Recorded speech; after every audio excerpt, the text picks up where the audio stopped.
We have lost 100 years of evolution on planet Earth.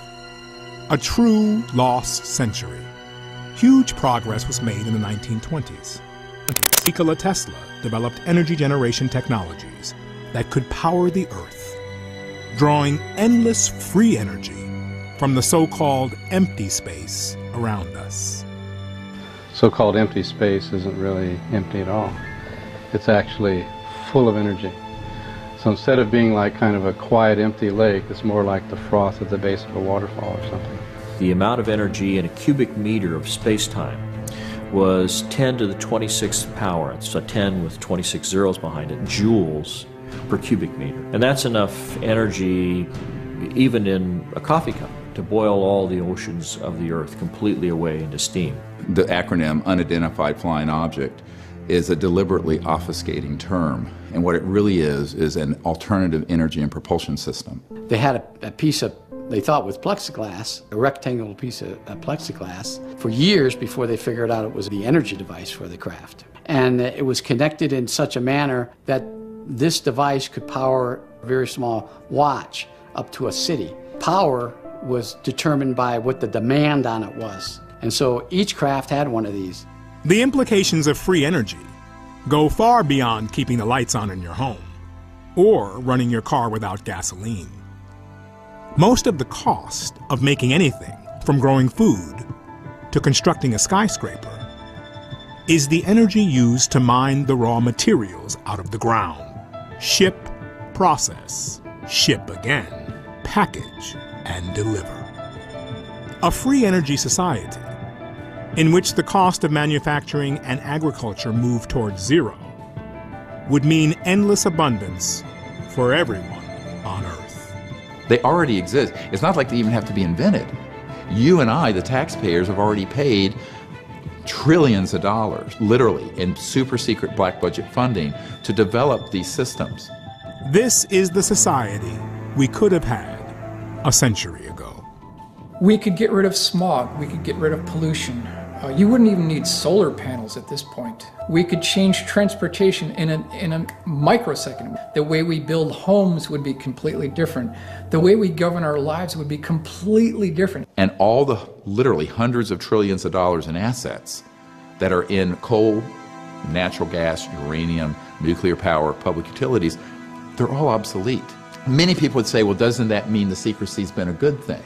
I said, well, that would be like saying we should have never come out with the automobile because the horse and buggy manufacturers would have gone out of business, or come out with computers because Royal typewriters didn't get ahead of the curve and they went out of business. When we go outside and we look at our cars, we look at our airplanes, we're already looking at dinosaur technology. It's laughable where we are right now. We should be at least 100 years ahead of where we are right now.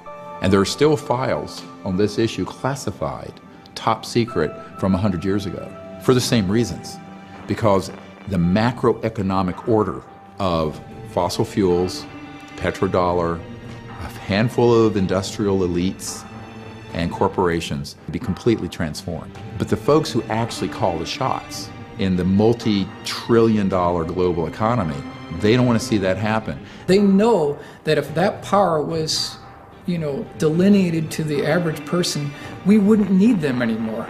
They don't want it today, and the likes of J.P. Morgan and others back 100 years ago didn't want it. When they found out that Tesla had passed away in the Hotel New Yorker, they came in, they had the manager of the hotel open the safe, and they took all of Tesla's papers. And this was to the director of the FBI from the Department of Defense in a turf war trying to get that information and lock it up. This is not a contested document. This has been officially released. A century of artificial scarcity has produced a destabilized, dehumanized, war-torn world, where the power and wealth have been transferred from the many to the hands of the few. If you take that on, you're going to run into the mother of all buzzsaws in terms of the national security state. Some of the breakthroughs in the past have been deliberately suppressed. There are 5,135, I believe it is, patents that have been confiscated under national security seizures. Now, these are just the patents. And this is what happened to a lot of the huge breakthrough technologies like Stan Meyer, who had a car running on water. Coming of reality, a local inventor has discovered a way, hear this, to use water to run your car. It's a major breakthrough that will no doubt make motorists happy. And as Ralph Robinson explains, the Pentagon is also showing lots of interest in this project. Water has always been considered a precious commodity, but Stan Meyer's invention may make it even more valuable. He has developed what's called a water fuel cell. It has taken the place of his old gas tank. The water fuel cell breaks down water molecules into oxygen and hydrogen. The hydrogen is used to run his dune buggy. I don't care if you use rainwater, well water, city water, ocean water. If you don't have any fresh water, go ahead and use snow. If you don't have any snow available to you, then use salt water because there's no adverse effect to the fuel cell. Meyer's currently perfecting a water fuel cell for cars. It will cost about $1,500. He says it won't need any maintenance and you won't have to replace it. The man who invented an engine that can run on water says he's been offered $1 billion in cash by oil-producing countries to sell his patent. So far, he hasn't sold. Environmental specialist Jan Porter talked to the inventor, who thinks that the U.S. auto industry could produce cars that run on water now if they wanted to. Our industrial base of the world is based on the utilization. Stan Meyer has a car that runs on water, and that's drawing crowds at this year's Extraordinary Science Conference in Colorado Springs. Myers has developed what is called the water fuel cell injector. The injector breaks down the water molecule into hydrogen and oxygen, and the hydrogen is what powers the car. Basically, all we do is replace the spark plug and replace it with the water fuel cell injectors you see right here. We simply feed ordinary non-processed water or processed water in here, and as the water goes into the injector, it hits a very high pulse voltage frequency, which instantly converts it into thermal explosive energy. And as a result, we can run this car down the road on water.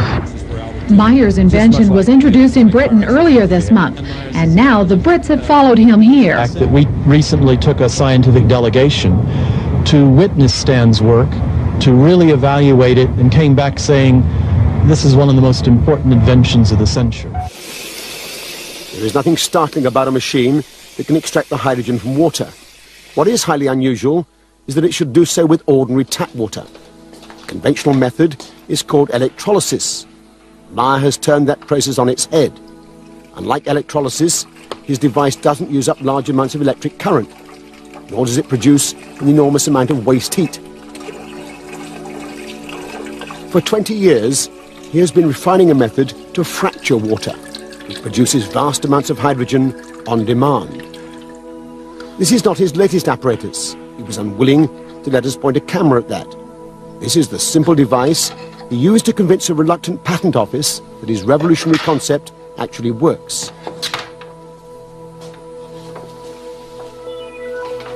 Alloy rods, acting as electrodes, are housed in a perspex container that's filled with water. Normal mains voltage is fed in through a transformer, but critically, there is virtually no current consumed, less than ½ an amp. The result is dramatic. Hydrogen pours off with the flick of a switch. Meyer claims the key is his electronics, which pulses electricity rapidly across the rods at up to 20,000 cycles per second. In a way that's not readily apparent, this process transforms the equation. Whereas in conventional electrolysis, 3 times as much energy is consumed as is produced in the form of hydrogen fuel, in Meyer's apparatus, the reverse is true. It appears to produce several hundred% more energy than it consumes. Stan has something that's characteristic of the people that sound like they've done something to tap zero-point energy. Has high frequency, high voltage, and there's a combination of the two at which something occurs. If I did this with standard electrochemicals, I need current, and the water should rise a degree every couple of seconds. With Stan's, it'll run for a ½ hour, and the water temperature hasn't changed. Something's different. There is no question that the gas coming off in such abundance is hydrogen. Meyer ignites it to produce a high-temperature flame able to cut through metal. With a little invention, we could get standalone devices to run all over the world. It became quite obvious that all I had to do is to restrict the amps and expose the water molecule to opposite voltage zone Would not the negative charge oxygen atom now be attracted to the positive voltage zone? Under the law of physics, opposite charges will what? Attract, right? Would not the positive charge hydrogen atom now be attracting to the negative voltage zone? And therefore you're overcoming the electrical attraction force of the water molecule. You're now causing the water molecule to expand. You're changing the time-share rate of the electron, and you're switching off the covalent bonding of the water molecule, and now you're releasing the hydrogen and oxygen atom for ordinary natural water without any processing, without adding any form of chemicals to it. It's a physical process. Why? Because do you consume the voltage field in an electronic circuit? No. Voltage performs a physical process of opposite electrical attraction. Therefore, when you release the hydrogen and oxygen atom, therefore when you release it, you're now processing and using the energy from the hydrogen atom, which is 2 1/2 times greater than that of gasoline. Now how do we do this? We do it in such a way that we don't consume a great deal of power. The Lord had me develop what we call the VIC coil. So we've taken the voltage zones here and we've now constructed a resonant cavity. Now, is not natural water a dielectric liquid? Sure it is. In order to do this now, when I put the dielectric liquid between two electrical plates, what do I form? Electronic guides, capacitor, do I not? Now, if I hook a coil in series to this capacitor, here and here, what do I have developed? A resonant charging tube, do I not?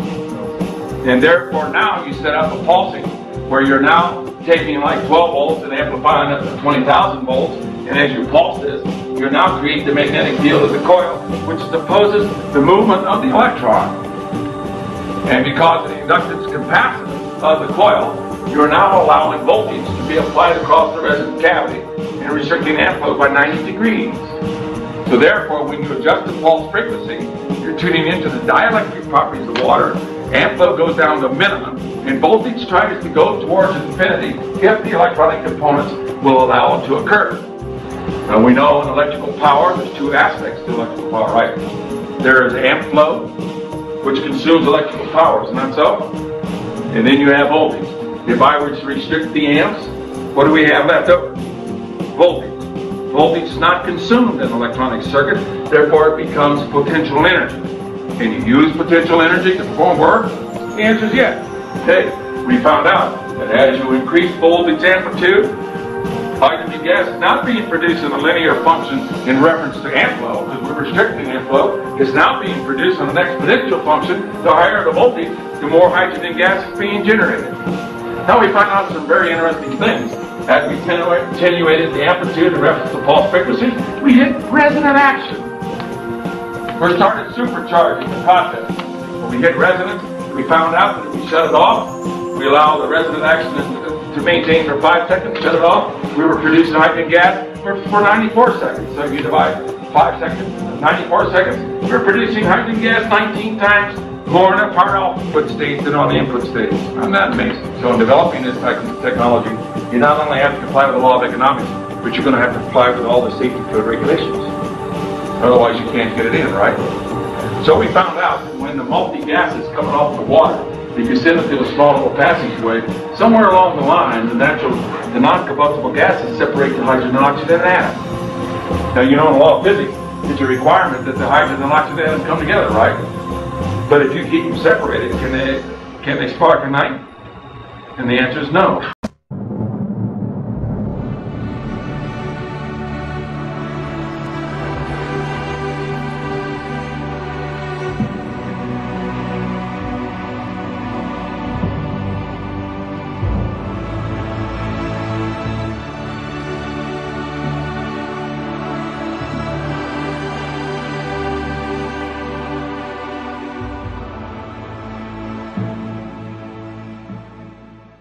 People don't realize that Stan Meyer had a toroidal, a donut-shaped object that put out many times more energy than you had to put into it because it was tapping into this 0-point quantum vacuum energy field. That had a national security order on it before he even got it to patent. It was seized and shut down. What we really had was a threat to the scientific establishment. I view this as the greatest strategic threat to survival of the United States and, in fact, of civilization itself. Who's going to stop this from happening? The president doesn't know it's occurring. The Congress oversight committees have no idea what's going on. And you have these people who are in the deep national security state who basically do what they want. The problem is most of these inventors think that the world's going to beat a path to their door. Unfortunately, Murder Incorporated beats a path to their door first.